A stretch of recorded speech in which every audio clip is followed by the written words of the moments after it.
I feel like he's such a gentle soul, and he has just something so like emotional about him that I think he's a really nice fit. I'm looking like the forward right to person, right? And he is arguably one of the greatest actors of our time. So I'm a big Tom Hanks fan. But right now, we need this Mr. Rodgers. It's like everyone in this generation needs to go back, and we need to like sit and watch him for an hour every single day, like we did when we were kids. Yeah, it's like Sylvester Stallone was meant to be Rocky. Tom Hanks was meant to be Mr. Rogers. Now, Carly, you actually saw the documentary, and there's something interesting you took away from that, right? Yes, Won't You Be My Neighbor? It was so good. Everybody should go watch it. So a guy actually told me he saw this at a film festival, and he was saying that there wasn't a dry eye in the theater. And this was like a preview, so when it hit theaters, I saw it, and I myself cried. I think most people in the theater cried, and the very poignant moment in this was when Mr. Rogers just says, and it's really simple, he's like, who is someone that has helped you along in your life? Think about that person. That most inspiring person, right? And I mean, I think we've all had people that have helped us so much. Do you guys? Yeah, like if I was posed with the most inspiring person in my life, and it might be a cliche answer, but I'd have to say my mother. Like, just in terms of raising a family while also being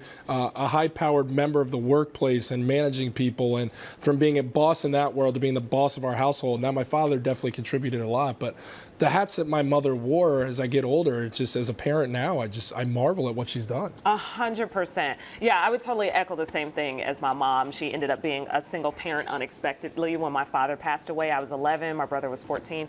But I also have to say my husband inspires me. That's a great answer. Just his strength. He certainly inspires me, and he has a lot of my respect. Carly, do you have anybody? We all need people that help around. I think that mom is the obvious thing, but I've also had people when I was in foreign countries help me out along when I literally would have been stranded without them. So in the landscape we're in, I'm sitting here at this desk with two independent, strong, incredibly attractive, incredibly intelligent women. Oh, thanks, Jordan. It's true. You want to say it one more time? It's true. Yeah, so now that we've covered that, in dating, it makes it very interesting world to maneuver in for guys. So how should we approach? Is it? I just don't. I don't fully understand this stuff. So if you're at a bar, you both are single. Put on your single hats. Okay. I see you. You guys are looking fine at the bar. Do I approach you? Is that the proper thing to do here? Sure. No. Just do it. Yes? No? I would say just do it. This is my point. Like, just what's be the guy nice. to do? Don't be creepy. Don't put the hand on the back. Just, give us a nice compliment and be prepared to hear yes or no. Just don't touch me or talk to me at all. Okay. You don't want to. How about this next one? Nope, I don't want to meet anyone. What about, okay, next one. I go out to dinner with my fiance. We do date night once a week, and we try to with our crazy schedules. She opens the door for herself to get out, but when we're walking back to the car, I open the door for her, let her in, shut it, get in, and drive off. Should I not be doing that? Is that taking a shot at women not being able to do it themselves? How do I handle this one? No. I'd say do it.